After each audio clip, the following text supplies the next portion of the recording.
কতটুকু সফলতা মনে করেন নিজেকে? আসলে সফলতা অর্জনের জন্য আমি দৌড়াচ্ছি, চেষ্টা করে যাচ্ছি আপ্রাণ। নিজেকে সফল বলার মতন অবস্থা এখনো আসেনি, তো সফল বলা যাবে না। তবে আমার আগের জীবনের মানে আমি আমার দুটা জীবন, একটা হচ্ছে জেল জীবনের আগে যেটা জীবন, আর জেল জীবনের পরে আমার নতুন জীবন। তো আগের জীবনের সফলতার মধ্যে তো অবশ্যই আমি এটা বলবো যে আমি একজন কার্ডিয়াক সার্জন হতে পেরেছি।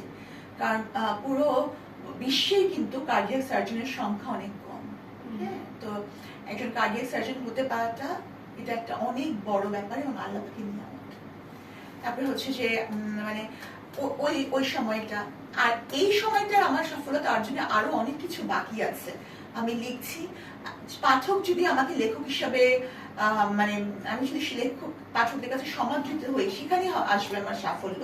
এবং আমার উদ্দেশ্য যদি সফল হয় তাহলেই তো নিজেকে সফল বলতে পারবো। তো আমি মনে করি যে মানুষের জীবনে যতদিন বেঁচে আছি, সাফল্য তখনই যখন আমি কাজ করে যেতে পারছি।